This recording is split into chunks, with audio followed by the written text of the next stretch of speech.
ते 19/6ला एक माहितीच्या अधिकारामध्ये तिने जो अर्ज केलेला आहे त्याच्यामध्ये बरेच पाटील, जायपत्रे, बदने यांची नावं घेतलेली आहे आणि त्या हॉस्पिटलमध्ये जाऊन व्हील चेअरवरती बसून डॉक्टरांना धमक्या देणे, अनफिटचं फिट सर्टिफिकेट द्या म्हणणे, अशा पद्धतीची गैरकृत्य करत याच्यामध्ये IPS दर्जाच्या महिला अधिकाऱ्याची नियुक्ती करून SIT स्थापन करून या संपूर्ण प्रकरणाची चौकशी करावी.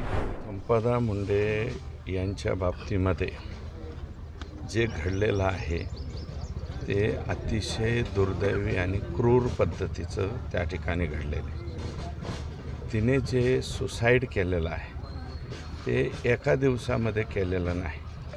तिला हा जाच फेब्रुवारी-मार्च महिन्यापासून सुरू झालेला आहे आणि दोन जरी तो बदने आणि बनकर या दोघांची जरी नाव फक्त तिच्या हातावरती असली, परंतु चौकशी समितीसमोर दिलेला जो जबाब आहे आणि त्याच्यामध्ये 19/6ला एक माहितीच्या अधिकारामध्ये तिने जो अर्ज केलेला आहे त्याच्यामध्ये बरेच पाटील, जायपत्रे, बदने यांची नावं घेतलेली आहे. महाडिक म्हणून कोण तिथे DYSP आहेत, त्यांनासुद्धा अर्ज टाकलेला आहे. जर ह्या तक्रारीची वेळीच दखल या सर्व लोकांनी घेतली असती तर मला असं वाटतं की हा दिवस आम्हाला पाहायची पाळी आलेली नसती आणि हॉस्पिटलमध्ये अनफिट असताना फिट द्या अशा पद्धतीचा दबाव पोलिसांकडनं त्यांच्यावरती करण्यात आलेला होता आणि पोलीसच या माझ्या जर काही बरं वाईट झालं तर त्याला जबाबदार राहतील अशा पद्धतीचं स्टेटमेंट त्यांनी चौकशीमध्ये दिलेलं आहे. ऑन ड्युटी डॉक्टर म्हणून माननीय मुख्यमंत्र्यांनी त्यांना, मला वाटतं ते जे बदने वगैरे आहेत त्यांना निलंबित केलं आहे. आता अटक बी झाल्याचं कळालं आहे. सरेंडर रात्री मला वाटतं पहाटे 5 वाजता मी ती न्यूज पाहिली आणि 5 तासापूर्वी म्हणजे रात्री 12च्या नंतर वगैरे तो सरेंडर झालेला आहे आणि त्या हॉस्पिटलमध्ये जाऊन व्हील चेअरवरती बसून डॉक्टरांना धमक्या देणे, अनफिटचं फिट सर्टिफिकेट द्या म्हणणे,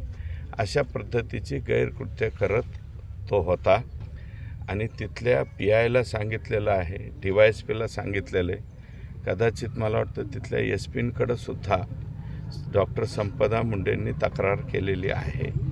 आता याच्यामध्ये आम्ही लवकरात लवकर उद्याच्याला मुख्यमंत्री महोदयांकडे जाऊन याच्यामध्ये IPS दर्जाच्या महिला अधिकाऱ्याची नियुक्ती करून SIT स्थापन करून या संपूर्ण प्रकरणाची चौकशी करावी आणि बनकर आणि बदने सोडता इतर ज्या ज्या वेळेस, म्हणजे जूनमध्ये पत्र दिलेलं आहे, जुलैमध्ये पत्र दिलेलं आहे, ऑगस्टमध्ये पत्र दिलेलं आहे, 3 वेळा पत्र देऊनसुद्धा आणि एक कंत्राटी डॉक्टर आहे आणि एका कंत्राटी डॉक्टरला एका वर्षामध्ये किती वेळा फक्त पोस्टमॉर्टमची ड्युटी द्यायची ह्याचंही काही नियमावली असेल ना.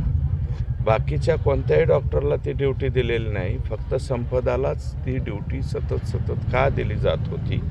आणि आमच्या जिल्ह्यातले आरोपी म्हणता येणार नाही त्याला, पण आमचा ऊसतोडीचा धंदा आहे. मुकादमकी ही आमच्या 5वीलाच पुजलेली आहे.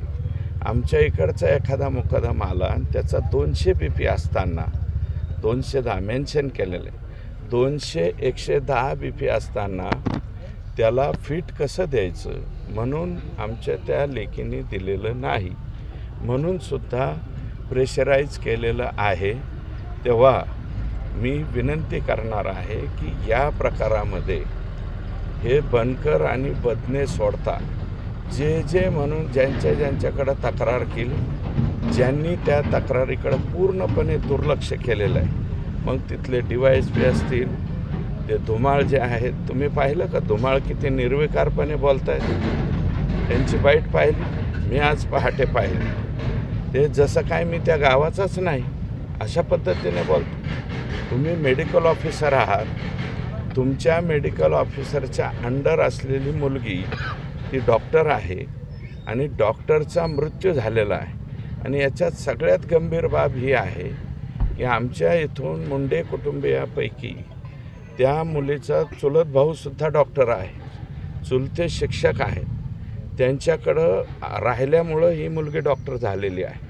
जर इथे असती कवडगावला तर ती कदाचित 4वी-5वीच्या पुढंसुद्धा गेली नसती. आणि चुलत भाऊ कुटुंबियांना फक्त पोलीस विचारत आहेत की तुम्ही कुठपर्यंत आले, काय झाले.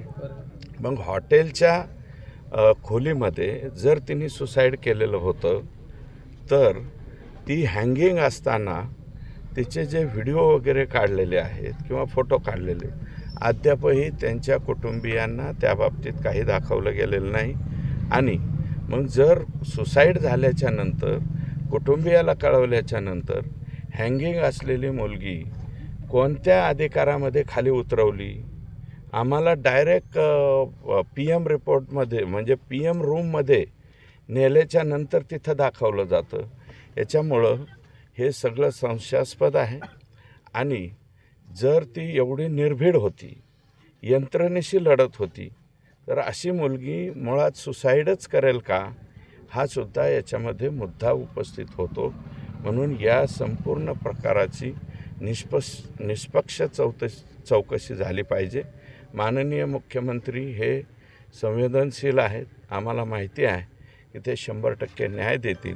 परंतु न्याय देत असताना सातारा पोलिसांच्या बाबतीमध्ये आमच्या सगळ्या लोकांचं मत या ठिकाणी, कारण एक नाही दोन नाही, सर्वच्या सर्व अधिकारी त्या ठिकाणी संपदाशी चुकीचं वागलेले आहेत. म्हणून सातारा पोलिसांच्या तपासावरती सुद्धा आम्हाला या ठिकाणी त्यांच्या कुटुंबियांना भेट घेतल्याच्या नंतर ऑब्जेक्शन या ठिकाणी येतं आहे. म्हणून IPS आणि लेडी महिला कर्मचाऱ्याच्या अध्यक्षतेखाली SIT स्थापन करून मुख्यमंत्र्यांनी त्याची लवकरात लवकर SIT गठीत करावी अशा प्रकारची विनंती मुख्यमंत्री महोदयांना उद्याच्याला जाऊन करणार आहे. कारण आता गडबडीमध्ये आमचं कुटुंब त्या ठिकाणी गेलं, फक्त डेड बॉडी घेऊन आलेलं आहे.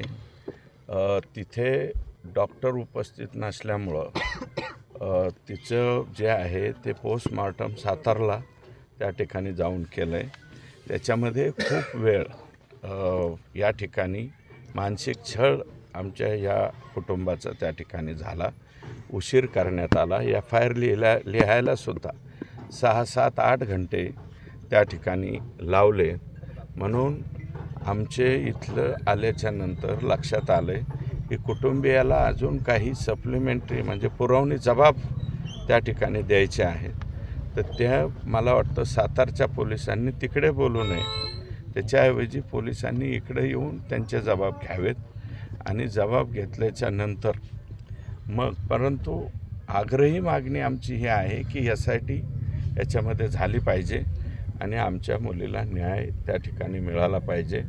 आमचं लेकरू इथून एवढं शिकून आणि झिरो कसल्याही प्रकारचा 1 रुपयाचं डोनेशन न लागता तिचा मेरिटवरती नंबर लागलेला आहे आणि मेरिटवरती पास होऊन ते लेकरू तिकडं गेलेलं आहे, नोकरी करतं आहे. आणि नोकरी करीत असताना तुम्ही जर अशा पद्धतीने प्रेशराईज करून एखाद्या मुलीच्या मृत्यूला जबाबदार होत असतील तर याच्यामध्ये 306 कलम लागेल हे आम्हाला माहिती आहे. परंतु पुरवणी जबाबामध्ये किंवा तपासामध्ये जर वेगळ्या काही बाबी त्या ठिकाणी निदर्शनास आली तर आणखी गंभीरसुद्धा गुन्हा याच्यामध्ये कलम लागावेत अशा प्रकारची अपेक्षा कुटुंबियांची आहे आणि माझीसुद्धा त्या ठिकाणी राहणार.